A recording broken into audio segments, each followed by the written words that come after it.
ప్రతిరోజు పిల్లలకి దోశలు ఇడ్లీలు ఏం పెడతాం చెప్పండి. అప్పుడప్పుడు ఇన్స్టెంట్గా అయిపోయి బ్రెడ్ ఆమ్లెట్ అయితే చేసిన. ఇంకా మా అత్తమ్మ కేసిస్తే మా అత్తమ్మనే మా పిల్లలకు తినిపించి మా అత్తమ్మ కూడా తినేసింది. ఇంకా నేను బ్రెడ్ ఆమ్లెట్ తినాను కాబట్టి నా కోసం జ్యూస్ అయితే చేసుకున్నాను. ఇంకొక 1 వీక్లో మా చుట్టాల పెళ్ళి అవుతుంది. నా ఫేస్లో గ్లో రావడం కోసం ఇంట్లో అయితే హోమ్ రెమెడీస్ అయితే ట్రై చేసినాను. ఎంత ట్రై చేసినా నా డ్రెస్ మొత్తం ఖరాబ్ అవుతుంది, కిందంతా పడుతుంది, ఇల్లు అయితే తుడవలేకపోతున్నా. గ్లో కాదు కదా, స్కిన్ మొత్తం డ్రై అయిపోతుంది. ఇలాంటివి ఇంట్లో ఎన్ని ట్రై చేసినా నాకు అసలు రిజల్టే లేదు. ఇట్లా అయితే అట్లా కాదని నేనైతే ఫేసెస్ కన్నడ వల్ల స్ట్రో క్రీమ్ అయితే వాడుతున్నాను. It content shea butter and hyaluronic acid. ఇది హైలైటర్ గా యూజ్ చేయొచ్చు, బేస్ గా యూజ్ చేయొచ్చు, ఫౌండేషన్ తో మిక్స్ చేసి కూడా యూజ్ చేయొచ్చు. అండ్ నెక్స్ట్ వచ్చేసి ఫేసెస్ కన్నడ వల్ల 3-in-1 మ్యాటి ఫౌండేషన్ అయితే వాడుతున్నాను. ఇది ఒక్కటి అప్లై చేస్తే చాలు, సన్ స్క్రీన్ మాయిశ్చరైజర్ కూడా అవసరం లేదు. ఇది 10 hours వరకు లాంగ్ స్టే ఉంటుంది. ఫేస్ లో ఈజీగా బ్లెండ్ అవుతుంది కదా, అండ్ ఫేస్ లో సూపర్ గా గ్లో వస్తుంది.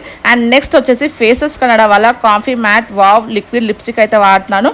నా షేడ్ వచ్చేసి కోకో కోచర్. దీని ప్రైస్ జస్ట్ $2.99. చాలా లైట్ వెయిట్ గా 1 సిప్ అప్లికేషన్. ఇది transfer proof, food proof, water proof కూడా. మీకు కూడా ఈ ప్రోడక్ట్ కావాలంటే స్కాన్ చేసి ఆర్డర్ చేసుకోండి.